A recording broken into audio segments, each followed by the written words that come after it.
परम सत्कार योग गुरु प्यारी साथ संगत जी राधा स्वामी जी। संगत जी, इस वीडियो के माध्यम से जो बात आज आपसे साझा करने जा रहे हैं वह बहुत ही विशेष है।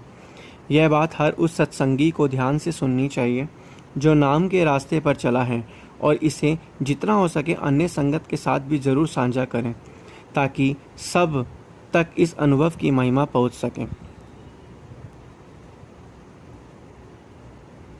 यह विशेष बात एक ऐसे मैसेज सेंटर से जुड़ी हुई है जहां एक समय में 3 से 4 लाख संगत बाबा जी का सत्संग सुनने पहुंचती थी। लेकिन कुछ ऐसा हुआ कि बाबा जी ने वहां सत्संग करने बंद कर दिए और आज तक उस सेंटर में दोबारा बाबा जी का सत्संग नहीं हुआ। और इसी सेंटर में बाबा जी के हुए आखिरी सत्संग में एक ऐसा चमत्कार हुआ जिसे कुदरत के नियमों को ही बदल दिया।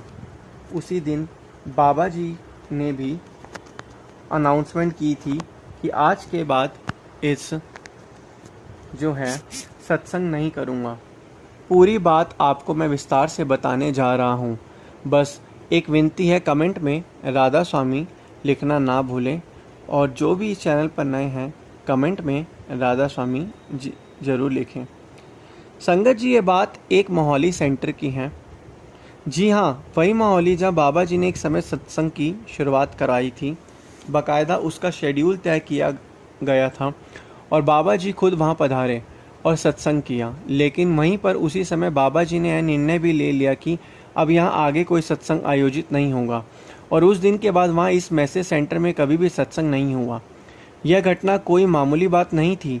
यह अप्रैल महीने की बात है। तारीख थी 13 अप्रैल के आसपास। बाबा जी का सत्संग मोहाली के विशाल सत्संग घर से हुआ था, जो बहुत भव्यता से बनाया गया है। वहाँ का शेड इतना बड़ा है कि 3 लाख की संख्या में संगत एक साथ बैठ सकती हैं।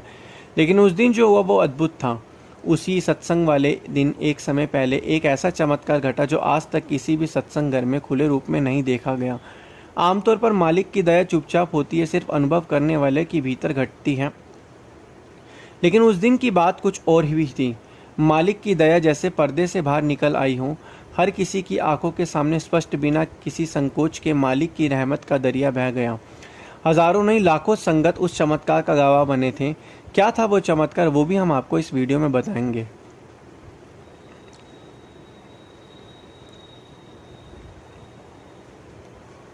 मोहाली सेंटर मोहाली एयरपोर्ट के पास है। उस दिन जब सत्संग रखा गया तो इतनी ज़्यादा संगत वहाँ पहुँच गई थी कि मोहाली से लेकर जीरकपुर अम्बाला की ओर जाने वाले सारे रास्ते पर जाम लग गया। लाल बत्तियों पर लंबा इंतज़ार, भारी ट्रैफिक, सब कुछ जैसे थम गया था। मालूम है आपको, जब सत्संग होता है तो संगत की संख्या इतनी अधिक होती है कि ट्रैफिक कंट्रोल करना भी एक बड़ी चुनौती बन जाता है। और उस दिन एयरपोर्ट के पास होने की वजह से इसका असर और भी बढ़ गया। कई आम लोग जो सत्संगी नहीं थे और उनका बाबा जी के सत्संग से कुछ लेना देना भी नहीं था, वो तो बस अपनी फ़्लाइट पकड़ने जा रहे थे। लेकिन संगत के इतने विशाल जाम के बाद वह लेट हो गए। किसी की फ़्लाइट छूट गई, कोई 10 मिनट लेट हुआ, कोई 15 मिनट लेट हुए। उस समय अफरा तफरी का माहौल बन गया। उस दिन पंजाब, हरियाणा और हिमाचल से इतनी भारी संख्या में संगत पहुंची थी कि पार्किंग की भी व्यवस्था कम पड़ गई थी। और जब बाबा जी ने यह सब देखा कि संगत को और स्थानीय लोगों को कितनी परेशानियां हो रही हैं, तब बाबा जी ने बड़ी ही स्पष्टता और करुणा से निर्णय लिया कि अब इस स्थान पर आगे सत्संग नहीं होगा। और इससे पहले कि बाबा जी सत्संग शुरू करते, उसी दिन उसी जगह एक असाधारण घटना हुई। ऐसा अनुभव, ऐसा चमत्कार जिसे ना तो कोई भूल सकता और ना ही समझा सकता है। उस समय बहुत सारे लोगों ने इस चमत्कारी दृश्य को देखा था। हो सकता है इस वीडियो को वो परिवार भी सुन रहा हो जिसके साथ उस दिन मोहाली सेंटर में एक ऐसा चमत्कार हुआ था कि उस परिवार की पूरी दुनिया ही बदल गई थी। और लाखों लोग इस चमत्कार के गवाह हुए थे कि एक परिवार था जो बाबा जी में बेहद श्रद्धा रखता था। उस परिवार का एक छोटा सा बच्चा था, लगभग 1.5 साल का। किसी गंभीर बीमारी की वजह से उसे पीजीआई अस्पताल में भर्ती करवाया गया था। डॉक्टर इलाज में लगे हुए थे, लेकिन किस्मत कुछ और ही चाहती थी। अस्पताल में ही उस मासूम की मृत्यु हो गई। अब आप सोच सकते हो कि ऐसे मौके पर माता पिता का क्या हाल होता है। लेकिन ये माँ बाप अलग थे। उन्होंने मालिक से कोई शिकवा नहीं किया, कोई गिला नहीं किया। उल्टा उन्होंने सिर झुकाकर कहा, बाबा जी जैसे मालिक की मर्जी,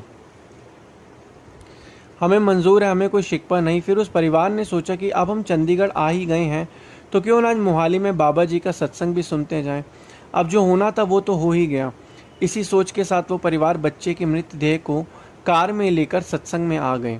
उन्होंने बच्चे की बॉडी को कार में पूरे सम्मान के साथ रखा और सत्संग पंडाल में चले गए। वहाँ भी सत्संग शुरू होने में टाइम था तो वो लोग कैंटीन की ओर भोजन के लिए चले गए और सत्संग से पहले जैसे कि अक्सर होता है कुछ अनाउंसमेंट शुरू हुई और अचानक एक घोषणा होती है, गाड़ी नंबर फला फला पार्किंग एरिया में खड़ी है, उसमें एक छोटा बच्चा अकेला जो लगातार रो रहा है, कृपया उसके माता पिता तुरंत वहां पहुंचे और बच्चे को बाहर निकालें। उस समय परिवार इस अनाउंसमेंट को नहीं सुन सका और 5 मिनट बाद जब ये दोनों कैंटीन से सत्संग पंडाल में पहुंचे तो एक बार फिर से अनाउंसमेंट हुई और गाड़ी नंबर बताया गया और साथ में यह भी कहा गया अगर 5 मिनट में कोई ना तो हम गाड़ी का शीशा तोड़कर बच्चे को बाहर निकालना होगा। जैसे इस परिवार ने अनाउंसमेंट सुनी तो इनके होश उड़ गए क्योंकि इनका बच्चा तो कार में मृत था, जिसकी पुष्टि डॉक्टरों ने भी कर दी थी। जैसे ही अनाउंसमेंट हुई पंडाल में हलचल मच गई, लोग हैरान होने लगे और बात करने लगे कैसे माँ बाप होंगे जो बच्चे को बंद गाड़ी में छोड़कर चले गए। गाड़ी के शीशे भी बंद हैं, ऐसे में तो दम घुटने का खतरा रहता है। लेकिन किसी को हकीकत का अंदाज़ा नहीं था। हर कोई अंदाजे लगा रहा था, कुछ आलोचना कर रहे थे, लेकिन मालिक की कृपा देखिए। जब 5 मिनट तक कोई कार तक नहीं पहुंचा तो सेवादारों ने कार के शीशे को तोड़कर बच्चे को गोद में उठा लिया। इधर अनाउंसमेंट सुनकर बच्चे का परिवार पार्किंग की तरफ दौड़ पड़ा, लेकिन भीड़ इतनी ज़्यादा थी कि उन्हें पहुंचने में 10 मिनट लग गए। और जब उन्हें देखा कि बच्चा अभी कुछ देर पहले मरा हुआ तो अब एक सेवादार की गोद में खेल रहा है, परिवार ने अपने बच्चे को गले से लगा लिया और जब तक सेवादार को सारी बात सुनाई गई तो सेवादार भी हैरान रह गए। जैसे ही यह बात सेवादार और अन्य मौजूद संगत ने सुनी, सबके होश उड़ गए। वहाँ सेक्रेटरी साहब भी मौजूद थे, बाकी जिम्मेदार मेंबर भी थे। लेकिन यह एक ऐसा चमत्कार था कि हर कोई अवाक रह गया। सब यही कहने लगे यह तो चमत्कार है, यह तो मालिक की जिंदा मिसाल है। यह बात उस समय बहुत तेज़ी से फैल गई थी। सोशल मीडिया पर भी इसका जिक्र हुआ, न्यूज़पेपर में भी छापा गया कि मोहाली सेंटर में ऐसा हुआ। और उस दौरान मेरे खुद के पापा भी उस सत्संग घर में मौजूद थे। शायद आपको भी इस बात पर यकीन नहीं हो रहा होगा कि कोई मर कर जिंदा कैसे हो सकता है। मुझे भी यकीन ना होता अगर उस दिन मेरे पापा खुद वहाँ मौजूद ना होते। इस वीडियो को बनाने का हमारा मकसद सिर्फ इतना है कि बहुत सारी संगत शायद आज भी चमत्कार को नहीं जानती होगी और बहुत सारे लोग शायद विश्वास भी नहीं करते होंगे, लेकिन संगत जी एकदम सच बात है। उस दिन ऐसा ही हुआ था। 1.5 साल का मासूम जो डॉक्टरी तौर पर मृत घोषित हो चुका था, मालिक की रहमत से फिर से सांस लेने लगा। माँ बाप की श्रद्धा, उनकी विनम्रता और उनका निश्चल विश्वास और बाबा जी की कृपा, इन सब ने मिलकर एक ऐसी मिसाल बना दी जिसे भुलाया नहीं जा सकता। बिल्कुल ऐसा ही एक वाकया अभी कुछ महीने या शायद 1 साल पहले भी हुआ था। यह परिवार कोई सत्संगी तो नहीं था, लेकिन इनके बच्चे को भी रोहतक में एक अस्पताल में भर्ती किया गया था जहाँ डॉक्टरों ने मृत घोषित कर दिया था। और फिर बहादुरगढ़ कर यह परिवार अपने बच्चे को लेकर वापस घर चले गए और जब अंतिम क्रिया की जा रही थी तो बच्चे के पिता ने रोते रोते बच्चे के माथे को चूमा और उसी समय बच्चे में जान वापस आ गई और बच्चे ने अपने पिता के होठों पर अपने दांत गड़ा दिए। यह देखकर सबके होश उड़ गए। अचानक क्या हो गया, उसी टाइम बच्चे को अस्पताल ले जाया गया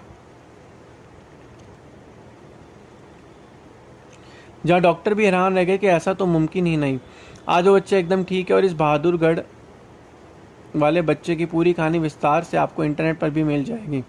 संगत जी, कहने का मतलब है कि मालिक चाहे तो कुछ भी हो सकता है, पल में सब मिटा सकता है और पल में भी फिर से बना सकता है। तो इसी तरीके से हमें जो है